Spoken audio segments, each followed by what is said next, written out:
குழுவோட இந்த இமயமலை சாதம் யாத்திரால முதல் நாள் டெல்லியில இருந்து ஹரித்வார் வழியா ரிஷிகேஷ் வரை வந்து ரிஷிகேஷில் உள்ள திரிவேணிகாட் பகுதியில் கங்கா ஆர்த்தி பார்த்த நம்ம குழு அன்று இரவு ரிஷிகேஷ்ல தங்கினோம். இரண்டாவது நாள் ரிஷிகேஷ்ல இருந்து யமுனோத்ரி வரை புறப்பட்டு ஹனுமன் செட்டிக்கு முன்னதாக ஒரு சின்ன கிராமத்துல நம்ம ஒரு ரெசார்ட்ல வந்து தங்கியிருந்தோம். மூன்றாவது நாள் சூரிய புதல்வியான யமுனாவை யமுனோத்ரியில் சென்று வழிபட்ட காட்சிகளையும் பிறகு அங்கிருந்து அன்று இரவு உத்தரகாசிக்கு மிக அருகில் உள்ள சைனிங்கிற ஊர்ல வந்து தங்கியிருந்தோம். நான்காவது நாள் சைனியிலிருந்து கங்கோத்ரி வரை புறப்பட்ட நம்ம குழு ஹர்சில் மலைத்தொடர்கள் வழியாக கங்கோத்ரி வரை சென்று கங்கை தேவியை அங்கே வணங்கி அன்றே அங்கிருந்து கேதார்நாத்துக்கு கிளம்பிய நம்ம குழு கேதார்நாத் போற வழியில உத்தரகாசிங்கிற ஊர்ல அன்று இரவு ஐந்தாவது நாள் நம்ம குழு உத்தரகாசியிலிருந்து கேதார்நாத் புறப்பட்டு சுமார் 230 கிலோமீட்டர் நீண்ட பயணத்தை கான்சாலி குப்தகாசி வழியாக சீதாப்பூர் வரை வந்த அன்று இரவு சீதாப்பூர்ல தங்கி ஆறாவது நாள் சீதாப்பூர்ல இருந்து கௌரிகுண்ட் வழியாக 15 கிலோமீட்டர் நடைப்பயணம் மேற்கொண்டு கேதார்நாத் வந்து சேர்ந்த நம்ம குழு மூலவர் மற்றும் அங்கிருந்த இதர தெய்வங்களை வழிபட்டுட்டு இரவு நம்ம குழு கேதார்நாத் மலையில தங்கியிருந்தோங்க. ஏழாவது நாள் கேதார்நாத் மூலவரான கேதாரீஸ்வரருக்கு நம்ம கையாலே அபிஷேகம் பண்ணிட்டு அன்னி காலையில 6 மணிக்கு நாம கேதார்நாத்ல இருந்து புறப்பட்டு பீம்பாலி கௌரிகுண்ட் சோன்பிரயாக் வழியா அன்று மாலை 3 மணி அளவில்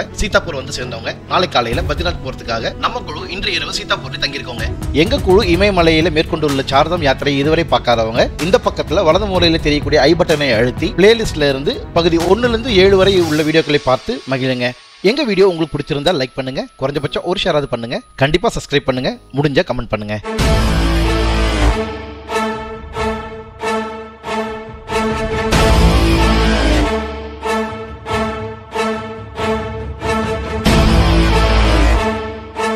வணக்கம் நண்பர்களே, நம்ம குழுவோட சார்தம் யாத்திரையில இன்னைக்கு 8வது நாள். எப்பவும் போல காலையில சீக்கிரமா எழுந்து சரியாக 4 மணி 30 நிமிடங்களுக்கெல்லாம் நம்ம குழு சீதாப்பூர்ல இருந்து பத்ரிநாத் திருத்தலத்திற்கான நம்ம பயணத்தை துவங்கியாச்சுங்க. 10 பேர் அடங்கிய நம்ம குழு கடந்த 7 நாட்களா இமயமலையில யமுனோத்ரி, கங்கோத்ரி, கேதார்நாத் பட பல இடங்களுக்கும் பயணித்து கண்டு மகிழ்ந்திருக்கோங்க. அந்த வகையில இன்னைக்கு நம்ம குழு சீதாப்பூர்ல இருந்து ருத்ரபிரயாக் வழியாக பத்ரிநாத் வரைக்கும் போக போறோம். நாம இப்ப இருக்கிற இந்த இடத்துல இருந்து சுமார் 207 கிலோமீட்டர் தூரத்துல பத்ரிநாத் கோயில் இருக்குங்க. பத்ரிநாத்துக்கு 2 வழியில நாம பயணம் பண்ண முடியுங்க. முதல் வழி உத்தரப்பிரயாக் வழியா போகக்கூடிய நல்ல அகண்ட வழிபாதைங்க. இதே சோப்தா மற்றும் மண்டல் வழியாக போகக்கூடிய பாதையானது அடர்ந்த மலை காடுகளுக்கு இடையே 207 கிலோமீட்டர் தூரம் பயணிக்கக்கூடிய மிக குறுகிய பாதையாக இருக்குங்க. பயணம் செய்யறது கொஞ்சம் கடினமா தான் இருக்கும். அதனால நாம இந்த பாதையை தேர்ந்தெடுக்காம நம்ம ருத்ரபிரயாக் வழியாக தேசிய நெடுஞ்சாலையில பயணிக்கக்கூடிய பாதையில தான் நம்ம பயணிக்க போறோங்க. இந்த 2 பாதையில எந்த பாதையில நம்ம பயணித்தாலும் இறுதியாக சமோலி என்ற பகுதிக்கு தாங்க வந்து சேருவோம். இப்ப நாம போயிட்டு இருக்கிற இந்த சாலையும் சமோலியில இருந்து ஜோஷிமார்க் கோவிந்த்காட் வழியா பத்ரிநாத் போகக்கூடிய அந்த சாலை தாங்க.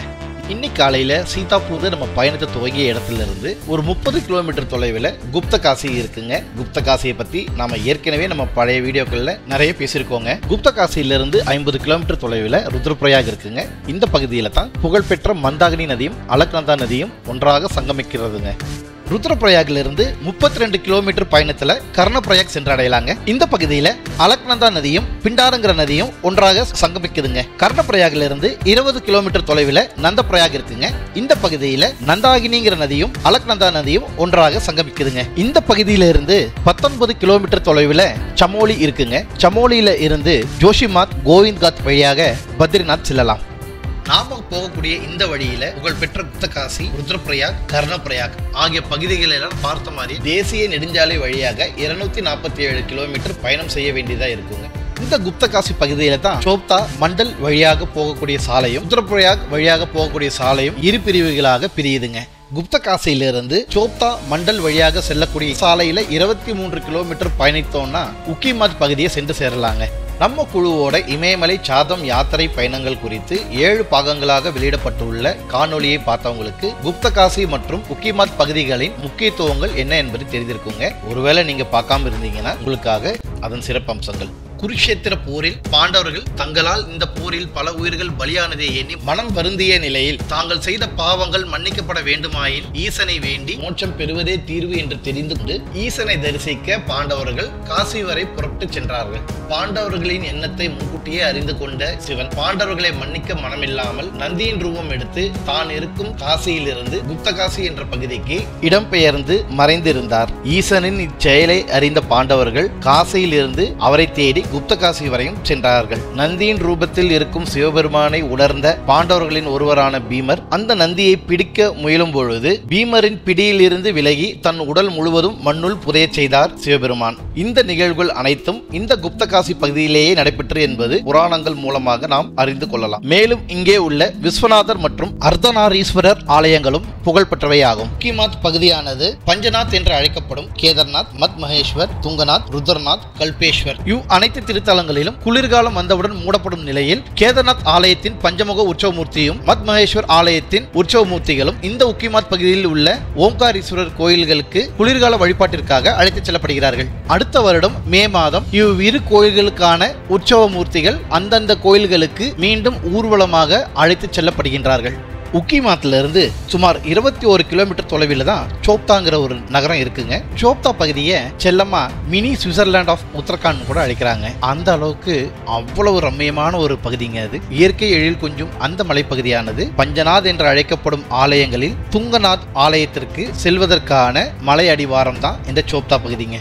கடல் மட்டத்திலிருந்து 8556 அடி உயரத்தில் பல வகை வண்ண மலர்கள், இயற்கை தாவரங்கள் உள்ளடக்கிய பைன் மர காடுகளை கொண்ட ஒரு பகுதி தான் சோப்தாங்க. சோப்தாலிருந்து சுமார் 4 கிலோமீட்டர் தொலைவில் துங்கநாத் கோயில் அமைந்திருக்குங்க. கடல் மட்டத்திலிருந்து சுமார் 12073 அடி உயரத்தில் இருக்கக்கூடிய இந்த துங்கநாத் ஆலயமானது 4 முதல் 5 மணி நேரத்தில் சோப்தாலிருந்து நடைப்பயணமாக நாம் சென்றடைய முடியும். நந்தியின் ரூபம் எடுத்து குப்தகாசி பகுதியில் மறைந்த ஈசன் தன்னுடைய கால்களை துங்கநாத் பகுதியிலேயே வெளிப்படுத்தினார் என்று புராணங்கள் மூலம் நாம் அறியலாம். இமயமலையில் காட்சி கொடுக்கும் இந்த பஞ்சநாத் கோயில்களில் மிகவும் உயரமான இடத்தில் இருக்கக்கூடிய சிவன் கோயில் என்றால் அது இந்த துங்கநாத் திருத்தலம் தாங்க. துங்கநாத் திருத்தலத்திலிருந்து 1.5 கிலோமீட்டர் தொலைவில் சந்திரஷில்லா என்ற பகுதி உள்ளதுங்க. பனிபோர்த்திய மலைகள், இயற்கை அழகுடன் காட்சியளிக்கும் இந்த சந்திரஷில்லா பகுதியானது துங்கநாத் செல்லும் பக்தர்கள் சந்திரஷில்லா பகுதிக்கு சென்று வருவது வாடிக்கையாகும். துங்கநாத் திருத்தலத்தின் உற்சவமூர்த்திகள் குளிர்கால வழிபாட்டிற்காக சோப்தா பகுதிக்கு அருகில் உள்ள மக்குமாத் என்ற கிராமத்தில் உள்ள மார்க்கண்டேஸ்வரர் திருத்தலத்திற்கு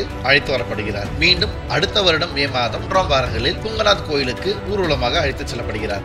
சோப்தாவிலிருந்து சுமார் 40 கிலோமீட்டர் தொலைவில் கோபேஸ்வர் என்ற பகுதி இருக்குதுங்க. குப்தகாசியிலிருந்து கோபேஸ்வர் வரை இருக்கக்கூடிய இந்த 90 கிலோமீட்டர் மலைப்பயணமானது மிகவும் அடர்ந்த காடுகள் வழியாக செல்லக்கூடிய குறுகிய வழி பாதை என்பதனால் பெரும்பாலும் இந்த பாதையில காலையில 6 மணியிலிருந்து மதியம் 2 மணி வரை மட்டுமே வாகனங்கள் மூலமாக பயணிக்க அரசால் அனுமதி அளிக்கப்பட்டுள்ளது. கோபேஸ்வர் பகுதியிலும் நிறைய முக்கியமான திருத்தலங்கள் இருக்குங்க. குறிப்பா ருத்ரநாத் திருத்தலத்தின் உற்சவமூர்த்தியானவர் குளிர்கால வழிபாட்டிற்காக கோபேஸ்வர் பகுதிக்கே அழைத்து வரப்படுகின்றார். கோபேஸ்வர் பகுதியிலிருந்து சமோலி வழியாக சுமார் 56 கிலோமீட்டர் தொலைவில் ஜோஷிமாத் பகுதி இருக்குங்க. ஜோஷிமாத்த ஜோதிர்மாத் என்றும் அழைக்கப்படுகிறதுங்க. இந்த பகுதியில 1200 ஆண்டுகள் பழமை வாய்ந்த விஷ்ணுவின் 10 அவதாரங்களில் 4வது அவதாரமான நரசிம்ம அவதாரத்தை குறிக்கின்ற திருத்தலம் இங்கே இருக்குதுங்க. இத்திருத்தலமானது பழமையானது மட்டும் இல்லைங்க, மிகவும் முக்கியத்துவம் வாய்ந்த ஒரு திருத்தலமாகவும் அமைகின்றதுங்க. ஜோஷிமாத்திலிருந்து ஒரு 16 கிலோமீட்டர் தொலைவில் கோவிந்த் காத்ங்கிற பகுதியில தான் பயணம் பண்ணிட்டு இருக்கோங்க. விஷ்ணு பிரயாக்ங்கிற பகுதியும் இங்கே தாங்க இருக்கு. இப்ப நாம பார்த்துட்டு இருக்கிற இந்த நீர்மின் நிலையமும் விஷ்ணு பிரயாக் பகுதியில் கட்டப்பட்டுள்ள ஒரு நீர்மின் நிலையம் தாங்க. விஷ்ணு பிரயாக் பகுதியில் தௌலிகங்காங்கிற ஆறும் அலக்நந்தாங்கிற ஆறும் ஒன்றாக சங்கமிக்கின்றதுங்க. இமயமலையில நாம இப்ப சிவாலிக் ரேஞ்சில் இருக்கோங்க. புரியலீங்களா? அதாவது இமயமலையை மொத்தம் 3ஆ பிரிக்கிறாங்க. உள் இமயமலை, மத்திய இமயமலை, வெளிப்புற இமயமலைன்னு பிரிக்கிறாங்க. உலகிலேயே மிகவும் உயரமான சிகரங்கள் என்று அறியப்படும் எவரெஸ்ட், கஞ்சன்ஜுங்கா, டவுலகிரி போன்ற மலை சிகரங்கள் கொண்ட பகுதி தான் இந்த உள் இமயமலை பகுதியாகுங்க. இந்த பகுதியில வற்றாத ஜீவநதிகளான கங்கையும் யமுனையும் பிறப்பெடுப்பதும் பெருமைக்குரியதே. இந்த உள் இமயமலை பகுதியை ஹிமாத்ரி என்று அழைக்கின்றார்கள். நாம பொதுவா குளிர் பிரதேசம் சொல்லக்கூடிய காஷ்மீர், லடாக், சிக்கிம், உத்தரகாண்ட், குலு, நைனிடால், டார்ஜிலிங், சிம்லா ஆகிய பகுதிகள் எல்லாம் மத்திய இமயமலையை சேர்ந்தது. இந்த மத்திய இமயமலை பகுதிகள் ஹிமாச்சல் என்று அழைக்கப்படுகின்றது. உத்தரகாண்ட் முதல் தென்கோடி பகுதி இமயமலைகள் அனைத்தும் வெளிப்புற இமயமலையாக கருதப்படுகிறது. இந்த வெளிப்புற இமயமலை பகுதிகள் அனைத்தும் சிவாலிக் வரம்புக்குட்பட்ட பகுதிகளாக அறியப்படுகிறது. நம்ம குழுவானது இந்த யாத்திரையில உள்புற இமயமலையில பயணிக்க ஆரம்பித்து தற்பொழுது வெளிப்புற இமயமலை வரை பயணித்து வந்து கொண்டிருக்கின்றோம். அப்ப நாம பயணம் பண்ணிட்டு இருக்கிற இந்த சிவாலிக் மலைத்தொடர்கள் வரம்புக்குட்பட்ட பகுதியில எந்த முக்கியமான பகுதியும் சொல்லிக்கிற மாதிரி இல்லையா அப்படின்னு நீங்க கேட்டீங்கன்னா ஏன் இல்ல. இந்தியாவிலேயே உயரமான சிகரம் நந்தாதேவி நாம போயிட்டு இருக்கிற இந்த பகுதியில் தாங்க இருக்கு. கடல் மட்டத்திலிருந்து 25,643 அடி உயரம் கொண்ட இந்த சிகரம் நாம இப்ப கடந்து வந்த ஜோஷிமாத் பகுதியிலிருந்து 50 கிலோமீட்டர் தொலைவிலேயே இருக்குங்க. நாம பயணம் பண்ணிட்டு இருக்கிற இந்த சிவாலிக் வரம்புக்குட்பட்ட மலைகளுக்கும் ஒரு சிறப்பு முக்கியத்துவம் இருக்குங்க. உலகத்திலேயே மிக இளமையான மலை பகுதியில தாங்க இப்ப நாம பயணம் பண்ணிட்டு இருக்கிறோம். ஆமாங்க, பூமியோட கீழ் அடுக்கு நகர்வுகளின் காரணமாகத்தான் இந்த மலைகள் உருவாகுதுங்க. குறிப்பா சொல்லணும்னா கீழ் அடுக்குல டெக்டானிக் பிளேட்ஸ் எனப்படும் ஒரு பகுதி இருக்குதுங்க. இது குறைஞ்சபட்சம் 7 இருந்து 15 பகுதிகளாக பிரிஞ்சிருக்குன்னு சொல்லி சில விஞ்ஞானிகள் ஆய்வுல சொல்லியிருக்காங்க. குறிப்பா 7 டெக்டானிக் பிளேட்கள் வெவ்வேறு அளவுல அந்த அடுக்குகள் நகரும் பொழுது ஒன்றோடு ஒன்று மோதி சில மண் குவியல்களாகவும் பாறை குவியல்களாகவும் வெளிப்படுகின்றது. இந்த குவியல்களே மலைகளாக காட்சியளிக்கின்றன. இவ்வாறே மலைகளும் தோற்றுவிக்கப்படுகிறது. இந்த இமயமலையும் அப்படிதாங்க தோண்டி இருக்கு. இந்த மாதிரி நிகழ்வுகள் இன்னைக்கு நேற்று நடக்கலைங்க, பல ஆயிரம் கோடி வருஷங்களுக்கு முன்னாவே நடந்திருக்குங்க. இதற்கு முன்னாடி நம்ம பயணம் செய்த இந்த மலைகளுக்கும் இப்ப நம்ம பயணம் செஞ்சுட்டு இருக்கிற இந்த மலைக்கும் நிறைய வித்தியாசம் பார்க்க முடியுங்க. இந்த மலைகள்ல பாறைகள் அந்த அளவுக்கு ஸ்திரத்தன்மையோட இல்லைங்க. மண் எல்லாமே ரொம்ப மிருதுவாகவும் ரொம்ப இலகியதாகவும் இருக்குதுங்க. இந்த ஒரு சில அறிகுறிகளே ஒருவேளை சில விஞ்ஞானிகள் சொல்வதை போல இந்த பகுதிகள் இளமையான மலைகளா இருக்குமோ என்ற சந்தேகம் நமக்கே வருதுங்க. இப்ப நாம பயணம் பண்ணிட்டு இருக்கிற இந்த மலைகள் எல்லாமே ரொம்ப சமீபத்துல சில 1000 கோடி ஆண்டுகளுக்கு முன்னதான் உருவாகி உள்ளதுன்னு சொல்றாங்க. கிழக்கு முதல் வடக்கு வரை 2400 கிலோமீட்டரும் 30 முதல் 40 கிலோமீட்டர் அகலமும் 30,000 அடி உயரம் பல தலை சிறந்த சிகரங்களை உள்ளடக்கிய உலகிலேயே மிகவும் இளமையான மடிப்பு மலை பகுதிகளாக அறியப்படும் இமயமலையில தாங்க நாம இப்ப பயணம் பண்ணிட்டு இருக்கிறோம். கேதார்நாத்ல சோராபரி பனிப்பாறைகளால் ஏற்பட்ட ஒரு மிகப்பெரிய வெள்ளப்பெருக்கை போலவே இந்தியாவிலேயே மிகவும் உயரமான சிகரமாக அறியப்படும் நந்தாதேவி மலை பனி பிரதேசத்துல ரொம்ப சமீப காலத்துக்கு முன்ன, அதாவது 2021ஆம் ஆண்டு பிப்ரவரி மாதம் 7ஆம் தேதி அன்று மேக வெடிப்பினாலும் அளவு கடந்த மழை பொழிந்ததாலும் பனி பிரதேசத்தில் உள்ள பனிப்பாறைகளின் ஸ்திரத்தன்மை பாதிக்கப்பட்டு மிகப்பெரிய அளவில் ஒரு வெள்ளப்பெருக்கு ஏற்பட்டதுங்க. இந்த வெள்ளமானது ரிஷிகங்கா மற்றும் தௌலிகங்கா ஆற்றில் மிகப்பெரிய வெள்ளப்பெருக்கை ஏற்படுத்தியதுங்க. இந்த வெள்ளப்பெருக்கினால ரிஷிகங்கா ஆற்று குறுக்கே கட்டப்பட்டிருந்த ரிஷிகங்கா அணையும் தௌலிகங்கா ஆற்றுக்கு குறுக்கே கட்டப்பட்டிருந்த தௌலிகங்கா அணையும் ஏறக்குறைய முழுமையாக சேதமடைஞ்சதுங்க. இதற்கூடவே தபோவன் பகுதியும் விஷ்ணுகாட் நீர்மின் நிலையமும் கடும் சேதத்தை சந்திச்சதுங்க. இந்த நிகழ்வுல பலரும் இந்த நீரில் அடித்து செல்லப்பட்டதாகவும் அதற்கு பின் அரசு சார்ந்த கல்வி நிறுவனம் ஒன்று செய்த ஆய்வின் பொழுது இந்த பகுதியானது தன் இயல்பான உயரத்தை விட ஒவ்வொரு வருடமும் 2 முதல் 3 அங்குலம் மண்ணுள் புதைந்து வருவதாக 2023ஆம் ஆண்டு அந்த குழு சமர்ப்பித்த ஆய்வறிக்கையில் குறிப்பிடப்பட்டிருந்தது. 247 கிலோமீட்டர் தொலைவு 11 மணி நேரம் தொடர்ந்து பயணத்திற்கு பிறகு பகல் 3 மணி 15 நிமிடங்களுக்கு நம்ம குழு பத்ரிநாத் நகரை வந்தடைந்தவங்க. இமயமலை கார்வல் பகுதியில சுமார் 10,729 அடி உயரத்துல சமோலி மாவட்டத்துக்கு உட்பட்ட நீலக்கண் மலை தொடர்கள் வழியாக பாய்ந்து வரும் அலக்நந்தா நதிக்கரை ஓரத்தில் அமைந்திருக்கிற 108 திவ்ய தேசங்களில் பிரதானமான திவ்ய தேசமாக வணங்கப்பட்டு வரும் நகரம் பத்ரிநாத்துங்க. இந்த பகுதியில நிறைய பழமரங்களும் குறிப்பா இலந்த பழமரங்கள் நிறைய இங்க காணப்பட்டதுனாலதான் இந்த பகுதிக்கு பத்ரி என்ற பெயர் வந்ததாகவும், மேலும் இப்பகுதியில் முன்னொரு காலத்தில் விஷ்ணு பெருமான் சில ஆண்டு காலம் மிக தீவிர ஆழ்ந்த தியானத்தை மேற்கொண்ட காரணத்தினால் குளிர்ந்த காற்று உட்பட இயற்கை சீற்றங்களால் தன் கணவரின் உடல் பாதிக்க கூடும் என்று கருதி லட்சுமி தேவியானவர் தன் கணவர் அமர்ந்திருந்த அந்த பகுதியிலேயே அவரை காக்கின்ற இலந்தை மரம் போல் உருவம் எடுத்து அவர் தியானம் கலையாமல் இருக்க காத்து நின்றார். இலந்தை மரம் அவதாரம் எடுத்து நாதனை காப்பாற்றியதனால் இப்பகுதிக்கு பத்ரிநாதன் என்றும் அழைக்கப்பட்டு பிறகு நாளடைவில் பத்ரிநாத் என்றும் பெயர் வர காரணமாயிற்று. கடல் மட்டத்திலிருந்து 19,209 அடி உயரத்தில் இத்திருத்தலத்திற்கு முன்பாக காணப்படும் நர் மலை சிகரங்களும் 19,570 அடி உயரம் கொண்ட இத்திருத்தலத்திற்கு பின் காணப்படும் நாராயண மலைச்சிகரங்களுக்கு இடையே உள்ள பள்ளத்தாக்கில் அமைந்துள்ள அழகிய நகரம் தான் பத்ரிநாத்துங்க. நாராயண மலைச்சிகர பகுதியின் அருகிலேயே நீலகண்ட மலைச்சிகர பகுதிகளும் காணப்படுகிறது. கடல் மட்டத்திலிருந்து 8,200 அடி உயரத்தில் உள்ள சதோபன் பனிப்பாறைகளுக்கு வடமேற்கிலும் பன்பட்டியா பனிப்பாறைகளுக்கு தென்மேற்கிலும் வடக்கே கங்கோத்ரி பனிப்பாறைகள் சூழ்ந்த ஒரு மலை பிரதேசம் தான் இந்த நீலகண்ட மலைச்சிகரங்கள்ங்க. பன்பட்டியா பனி பிரதேசத்தில் இருந்து தான் கைரோ கங்கா என்ற நதி உருவாகுதுங்க. பத்ரிநாத் நகரத்தில் இருந்து 15 கிலோமீட்டர் தொலைவில் உள்ள பாகிரதி கரக் பனிப்பாறை பிரதேசத்திற்கும் சதோபன் பனிப்பாறை பிரதேசத்திற்கு இடையே சங்கமிக்கும் இடத்தில் இருந்து அலக்நந்தா நதியானது பிறந்து அங்கிருந்து அலகாபுரி என்ற பகுதி வரை பயணித்து உத்தரகங்கா என்ற நதியுடன் இணைந்து நீலகண்ட மலை சிகரங்கள் வழியாக இந்திய சீன எல்லை பகுதியில் அருகில் உள்ள மன்னா கிராமத்தை அடையும் அலக்நந்தா நதியானது முன்னொரு காலத்தில் சரஸ்வதி நதியுடன் இணைந்து பயணித்ததாகவும் காலப்போக்கில் சரஸ்வதி நதி வறட்சி அடைந்த காரணத்தினால் தற்பொழுது இல்லாத நிலையில் அலக்நந்தா நதியானது அங்கிருந்து பத்ரிநாத் திருத்தலம் வழியாக ருத்ரபிரயாக வரைக்கும் பயணிக்குதுங்க. பத்ரிநாத் நகருக்கு மையத்தில் அமைந்திருக்கும் இந்த திருத்தலமானது ஒவ்வொரு வருடமும் ஏப்ரல் அல்லது மே மாதத்தில் வருகின்ற வசந்த பஞ்சமி அல்லது அக்ஷய திருதியை என்று அழைக்கப்படும் அன்று நடை திறக்கப்பட்டு தரிசனத்திற்கு பொதுமக்கள் அனுமதிக்கப்படுகின்றனர். வாகனத்தை விட்டு இறங்கியதிலிருந்து 1/2 கிலோமீட்டர் தூரம் நம்ம நடந்துதாங்க இந்த கோயிலுக்கு போகணும். இந்த பத்ரிநாத் நகரமே பெருமைக்குரிய நகரமாக இருந்த போதிலும் இந்த பகுதியை சுற்றியும் சில முக்கிய குறிப்பிடத்தக்க இடங்களாக மன்னா கிராமம், பீம்புல், சதோபன் பனிப்பாறைகள், வசுந்தரா நீர்வீழ்ச்சி, நீலகண்ட மலைப்பகுதிகள், பிரம்ம கப்பல், வியாசர் குகை, கணேச குகை, மாதாமூர்த்தி ஆலயம் மற்றும் யோகானந்த பத்ரி ஆலயங்கள் ஆகியவையும் காணப்படுகிறதுங்க. பாண்டவர்களின் மனைவி திரௌபதி மன்னா கிராமத்திற்கு அருகே உள்ள அலக்நந்தா ஆற்றை கடக்க முடியாமல் தவித்த பொழுது பாண்டவர்களின் ஒருவரான பீமர் பெரிய பாறை ஒன்றை நதியின் குறுக்கே பாலமாக அமைத்து அதன் மூலமாக திரௌபதியை ஆற்றை கடக்க செய்தார். இந்த பாறையைத்தான் தற்பொழுது பீம்புல் என்று அழைக்கப்பட்டு வருகின்றது. இந்த மலைப்பாதை வழியாகத்தான்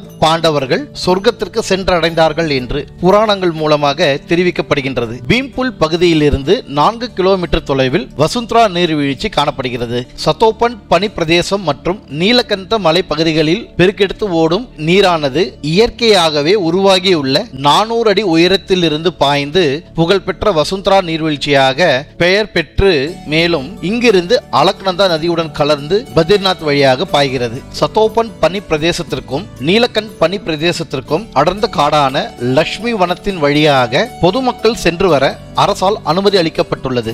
வியாசர் மற்றும் கணேச குகைகள் இந்த பகுதியிலேயே வியாச மாமுனிவர் மகாபாரதம் என்னும் நூலை எழுத துவங்கினார் என்றும் வியாசர் கூற முழு முதற் கடவுள் என்று போற்றப்படும் விநாயகர் மகாபாரதத்தை வியாசருக்கு உதவியாக எழுதி கொடுத்தார் என்றும் இந்நிகழ்வுகள் இப்பகுதியிலே நடைபெற்றதாக கூறப்படுகிறது. பிரம்ம கப்பல் என்ற பகுதியில் பிரம்மா வாசம் செய்வதாகவும் இப்பகுதியிலிருந்து முன்னோர்களுக்கு தர்ப்பணம் கொடுப்பது நன்மையை பயக்கும் என்று நம்பப்படுகின்றது. பத்ரிநாத் நகரிலிருந்து 3 கிலோமீட்டர் தொலைவில் மாதாமூர்த்தி ஆலயம் உள்ளது.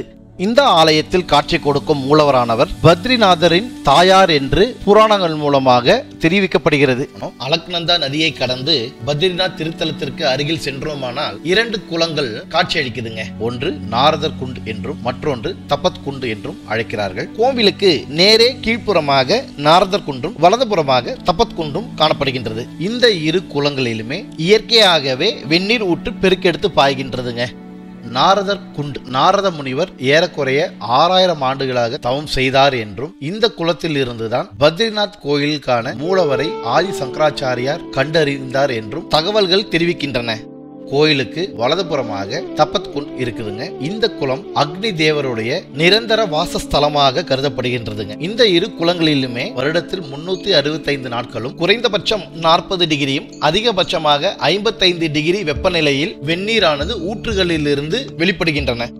பத்ரிநாத் திருத்தல தரிசனத்திற்கு போற பக்தர்கள் முதல்ல நாரதர் குன்றிலையும் இரண்டாவது தபத் குன்றிலையும் குளிச்சிட்டு பிறகுதாங்க தரிசனம் போறாங்க. இந்த 2 குளங்களில் உள்ள நீரில் பூமியின் கீழடுக்கு நகர்வுகளின் இயற்கையாக ஏற்படும் வெப்பத்தினாலும் கந்தகத்தின் அளவு அதாவது சல்பர் கண்டென்ட் இயல்பை விட கூடுதலாக இருக்கின்ற காரணத்தினாலும் குறைந்தபட்சம் 50 டிகிரி வெப்பநிலையிலேயே இந்த நீர் இருப்பதாக அறிவியல் பூர்வமா விளக்கப்படுகின்றதுங்க. கந்தகம் கலந்த இந்த நீரில் குளிக்கிறதுனால பல தோல் வியாதிகளும் குணமாக்கப்படுகின்றது என்றும் பல பக்தர்களால் நம்பப்படுகின்றது. இந்த திருத்தல மூலவர அலக்நந்தா நதிக்கரையிலிருந்து கண்டெடுத்த ஆதிகுரு ஸ்ரீ சங்கராச்சாரியார் அவர்கள் 108 திவ்ய தேசங்களில் பிரதான திவ்ய தேசமாகவும் வைணவ திருத்தலமாக தபத் குண்டு பகுதியில் உள்ள ஒரு குகையில வைத்து வழிபட்டு வந்ததாக தகவல்கள் தெரிவிக்கின்றன. பின்தொடர்ந்த சில நூற்றாண்டுகளில் தோராயமாக 10வது முதல் 16ஆம் நூற்றாண்டு வரை இந்த கார்வல் பகுதியை ஆண்ட பல மன்னர்களால் புதிய கட்டமைப்புகளும் சில மராமத்து பணிகளும் மேற்கொள்ளப்பட்டிருக்கின்றன. குறிப்பாக 18ஆம் நூற்றாண்டில் அதாவது 1803 வருஷம் ஏற்பட்ட மிகப்பெரிய நிலநடுக்கத்துல இந்த திருத்தலமானது சில சேதங்களை சந்தித்ததாகவும் ஜெய்ப்பூரை ஆண்ட சில மன்னர்களாலேயே இந்த திருத்தலம் மீண்டும் புனரமைக்கப்பட்டு இத்திருத்தலத்தின் மூலவர் தற்பொழுது காட்சியளிக்கும் இந்த திருத்தல கட்டிடத்திற்கு மாற்றி பிரதிஷ்டை செய்யப்பட்டு வழிபாட்டிற்கு கொண்டு வரப்பட்டுள்ளதாகவும் வரலாற்று பதிவுகள் தெரிவிக்கின்றன. ஒரு முக்கிய பின் குறிப்புங்க, சில மன்னர்களால இத்திருத்தலமானது புனரமைக்கப்பட்டிருந்தாலும் இக்கட்டிட கலைகளை வைத்து பார்க்கும் பொழுது ஆதியில இந்த கட்டிடமானது ஒரு புத்த விகாரமாக இருந்திருக்க கூடும் என்று சில ஆய்வாளர்கள் கருதுகிறார்கள். அலக்நந்தா நதிக்கரை ஓரம் அமைந்திருக்கும் இந்த இரு குளங்களிலும் நீராடிய நம்ம குழுவினர் மூலவர் தரிசனத்திற்காக சில கிலோமீட்டர் நீளம் உள்ள பக்தர்கள் காத்திருக்கும் வரிசையில் நிற்பதற்காக போனோங்க. மாலை 4:30 பக்தர்களுடன் வரிசையில் நின்ற நம்ம குழு மாலை 7 மணி அளவில் கோயில் நுழைவாயிலுக்கு அருகாமையில வந்தோங்க. இத்திருத்தலம் மொத்தம் 3 பகுதிகளாக பிரிக்கப்பட்டுள்ளதுங்க. சபை மண்டபம், தரிசன மண்டபம் மற்றும் மூலவர் காட்சி அளிக்கும் கருவறை ஆகும். மிக உயரமான அழகிய வளைவு நுழைவு வாயில் வழியாக இந்த திருத்தலத்திற்குள்ளே நுழைந்ததுமே சபை மண்டபம் காணப்படுகிறதுங்க. மின் விளக்குகளால் அலங்கரிக்கப்பட்டுள்ள இந்த மண்டபத்தை தொடர்ந்து கொடிமரம் காணப்படுகிறதுங்க. கொடிமரத்திற்கு முன்பாக கருட வாகனமும் தரிசன மண்டபமும் காட்சியளிக்குதுங்க. பல அழகிய சிற்ப வேலைப்பாடுகள் பொருந்திய தூண்களும் சில சிறு தெய்வ வழிபாட்டு சிலைகளும் இந்த தரிசன மண்டபத்துல இருந்ததுங்க. தினமும் காலை 4 மணிக்கு சன்னதிகள் திறக்கப்பட்டு நிர்மாலய தரிசனத்திற்கு பிறகு மகா அபிஷேகம் நடைபெறுங்க. பிறகு சில பூஜைகளும் தொடர்ந்து நடைபெறுங்க. மாலையில மகா ஆரத்தியும் காலை மற்றும் மாலை இருவேளை பூஜைகள் நடைபெறும் பொழுது அஷ்டஸ்தோத்திரம் மற்றும் சகசரநாம பாடல்கள் பாடப்படுகின்றன. மாலையில் நடைபெறும் மகா ஆரத்திக்கு பிறகு மூலவர் மீது உள்ள மலர்கள் அகற்றப்பட்டு சந்தன காப்பு இடப்படுகின்றது. இரவு பூஜைக்கு பின் அன்றைய நாள் நிறைவு செய்யப்படுகின்றன. மறுநாள் காலை நிர்மாலய தரிசனத்தின் பொழுது காப்பு அகற்றப்பட்டு பிரசாதமாக பக்தர்களுக்கு வழங்கப்படுகிறது. தொடர்ந்து நகர்ந்த நம்ம குழு மாலை 7:30 தரிசன மண்டபத்துக்குள்ள நுழைஞ்சோங்க. தரிசன மண்டபத்துல உத்தவ் மற்றும் யம புதல்வர்களான நர் மற்றும் நாராயணன் அவர்களது விக்கிரகங்கள் வைக்கப்பட்டிருந்ததுங்க. வணங்கியவாறே நகர்ந்த நம்ம குழு தொடர்ந்து ஒரு கையில் சங்குடனும் மற்றொரு கையில் சக்கரத்துடனும் மேலும் 2 கைகள் கீழ் நோக்கியவாறு தியான முத்திரை குறியீடுடன் ஒருபுறம் நாரத முனிவர் இருக்க மறுபுறம் குபேரர் புடைசூழ யோக நிலையில் காட்சியளிக்கும் மூலவர் பத்ரிநாதரையும் அவர் மீது இலந்தை மரமாக அவதரித்த தேவி லட்சுமியையும் தரிசித்த மகிழ்வோடு வெளியே வந்தோங்க. வடநாட்டு கட்டிடக்கலைகளை பிரதிபலிக்கும் வகையில் 50 அடியில் உயரமான தங்க தகடுகளால் போர்த்தப்பட்ட விமானம் காட்சியளித்ததுங்க. மூலவரை சுத்தி இருந்த வெளி பிராகாரத்துல அனுமர், நரசிம்மர், கிருஷ்ணர், கருடர், விநாயகர் மற்றும் குபேரன் அவர்களது சன்னதிகளும் இருந்ததுங்க. இவர்கள் அனைவரையும் நாம் தரிசித்தவாறே இத்திருத்தலத்திலிருந்து வெளியே வந்தோங்க. இத்திருத்தலத்தின் தலைமை பூசாரியை ராவல் என்று அழைக்கிறார்கள். இவர்கள் பெரும்பாலும் கேரள மாநிலத்தைச் சேர்ந்த நம்பூதிரிகளே ஆவர். விஷ்ணு பகவானுக்கு மிகவும் விருப்பமான வாத்தியங்களில் சங்கு முதன்மையாக இருப்பினும் இத்திருத்தலத்தில் சங்கை முழங்குவதற்கு தடை விதிக்கப்பட்டுள்ளது. ஏனெனில் பல புராண காரணங்கள் இருப்பினும் அறிவியல் பூர்வமாக இப்பகுதிகள் பெரும்பாலும் பனிமலைகளாகவே இருக்கின்ற காரணத்தினால் சங்குகள் முழங்கும் பொழுது அதிலிருந்து வரும் ஒளியின் அழுத்தம் மற்றும் ஆற்றல் சில சமயங்களில் இந்த பனி பாறையில் விரிசல்களால் ஏற்படும் பனிச்சரிவாகவோ மாறுவதற்கான பேராபத்து இருக்கின்ற காரணத்தினால் இப்பகுதியில் சங்கு முழங்குவதற்கு தடை செய்யப்பட்டுள்ளது. இந்த திருத்தலத்துல சில தினங்கள் முக்கிய விழா நாட்களாக கொண்டாடப்படுகின்றதுங்க. அந்த வகையில இந்த கோயிலோட திறப்பு விழா தினமான அன்று மாதா மூர்த்தி அவர்களுக்கு விழா எடுக்கப்பட்டு சிறப்பாக கொண்டாடப்படுகின்றது. இரண்டாவதாக ஜூன் மாதத்தில் நடைபெறும் பத்ரி கேதார் உற்சவ். இந்த நிகழ்ச்சி 8 தினங்கள் கேதார்நாத்திலும் பத்ரிநாத்திலும் நடத்தப்படுகின்றன. பல ஊர்களில் இருந்து வரும் பல இசைக்கலைஞர்கள் தங்கள் பக்தியை இசை மூலம் வெளிப்படுத்துகின்றனர். இறுதியாக இந்த திருத்தலம் ஒவ்வொரு வருடமும் விஜயதசமி அன்று திருத்தலத்தின் உற்சவரை இங்கிருந்து ஊர்வலமாக குளிர்கால வழிபாட்டிற்காக ஜோஷிமாத்தில் உள்ள நரசிம்மர் திருத்தலத்திற்கு அழைத்து செல்லப்படுகின்றார். அடுத்த 6 மாத காலத்திற்கு அங்கேயே அவருக்கு வழிபாடுகள் செய்யப்படுகின்றன. இந்த உற்சவமும் வெகு விமர்சையாக கொண்டாடப்படுகின்றது. இத்திருத்தலத்தின் முகப்பு பகுதியில் பல வண்ண மின் விளக்குகளால் அலங்கரிக்கப்பட்டு காட்சியளித்தது நம் கண்களுக்கு விருந்தாக அமைந்தது. இந்த காட்சியை கண்டவாறே நம்ம குழு திருத்தலத்திலிருந்து மெதுவாக நகர்ந்த நாம கடை வீதிக்கு வந்தோங்க. இந்த யாத்திரையின் நினைவாக சில நினைவு பொருட்களை நாம வாங்கி கொண்டு நம்ம வாகனத்தை நோக்கி நடக்க ஆரம்பித்தோம். இப்ப நாம இருக்கிற இந்த பகுதியிலிருந்து 24 கிலோமீட்டர் தொலைவில் இந்தியா டிபெட் பார்டர் இருக்குங்க. இங்கிருந்து 4 கிலோமீட்டர் தொலைவில் இந்தியாவின் முதல் கிராமம் என்று அழைக்கப்படும் மன்னா கிராமம் இருக்குங்க. கிட்டத்தட்ட இப்ப நம்ம இந்தியா சீனா எல்லை பகுதிக்கு மிக அருகில் இருக்கோங்க. இமயமலையில நம்ம குழு சோட்டா சாதம் என்று அழைக்கப்படும் யமுனோத்ரி, கங்கோத்ரி, கேதார்நாத் மற்றும் பத்ரிநாத் ஆகிய 4 தலங்களிலும் தற்பொழுது தரிசனத்தை முடிச்சிருக்கோங்க. நாம தான் இந்த இமயமலையில இவ்வளவு தூரம் பயணம் பண்ணோமாங்கிற அளவுக்கு நம்மனாலே நம்ப முடியலைங்க. ரொம்ப வியப்பா தான் இருந்தது. திருப்திகரமாக இந்த யாத்திரை முடித்த வகையில் நம்ம குழு இன்று இரவு பத்ரிநாத்தில் தங்க போறோம் அப்படின்னு நினைச்சா நம்ம தம்பிங்க அண்ணனே இல்ல நாம இப்பவே கிளம்பினா தான் நாளைக்கு நைட்டாவது நம்ம டெல்லி போய் சேருவோம் அப்படின்னு சொல்லி ஒரு அதிர்ச்சி தகவலை கொடுத்தாங்க. அச்சோ, அப்ப இன்னைக்கு தான் கடைசி நாளா இமயமலையில நம்மளுக்கு அப்படிங்கிற மாதிரி ரொம்ப வருத்தமாயிடுச்சுங்க. இருந்தாலும் பெரிய மனசு இல்லாம பத்ரிநாத்ல இருந்து இரவு 9:30 டெல்லியை நோக்கி நம்ம பயணத்தை துவங்கிட்டோங்க. நம்ம தம்பிங்கிட்ட நாம மேற்கொண்டுள்ள இந்த சாதம் யாத்திரை முழுமையா நிறைவடையணும்னா ஹரித்வார்லயோ அல்லது ரிஷிகேஷிலோ சென்று புனித நீராடிட்டு தான்ப்பா போகணும் அப்படின்னு நம்ம தெரிவிச்சிருந்தோங்க. அதனால நம்ம தம்பிங்க கவலைப்படாதீங்கன்னா நிச்சயமா நாளைக்கு மத்தியானம் நம்ம ஹரித்வார் போய் சேர்ந்துருவோம். ஹரித்வார்ல நீங்க ஆசைப்பட்ட மாதிரியே நீராடிட்டு பிறகு நாம டெல்லிக்கு பயணம் பண்ணலாம் அப்படி ஒரு உறுதி நம்மளுக்கு அளித்தாங்க. எங்க குழு சென்றதை போலவே நீங்களும் சார்தாம் யாத்திரைக்கு போயிருந்தீங்கன்னா உங்க அனுபவங்களை கமெண்ட்ல சொல்லுங்க. உங்க அனுபவங்களை இதே போல காணொலியா வெளியிடணும் விருப்பப்பட்டீங்கன்னா இந்த பக்கத்தில் தெரிகிற எங்க 3 Brothers Infotainment யூடியூப் சேனலோட அதிகாரப்பூர்வ மின் அஞ்சலுக்கு உங்க அனுபவங்களை பகிருங்க. உங்களுடைய அனுபவத்தையும் காணொலியாக மாற்றக்கூடிய வாய்ப்பை எங்க சேனல் உங்களுக்கு தருதுங்க. எங்க குழுவோடு இமயமலையில கடந்த 8 நாட்களாக பல இடங்களுக்கும் பயணித்து சில முக்கிய ஸ்தலங்களை தரிசித்து மகிழ்ந்திருப்பீங்க என்று நாங்க நம்புறோம். எங்களோடு பயணித்த அனைத்து நல் உள்ளங்களுக்கும் எங்களது குழு சார்பாக மனமார்ந்த நன்றிகளை நாங்கள் தெரிவித்துக் கொள்கிறோம். நாளை காலை ஹரித்வார் செல்வதற்கு முன் உங்களை நான் சந்திக்கிறேன். நன்றி.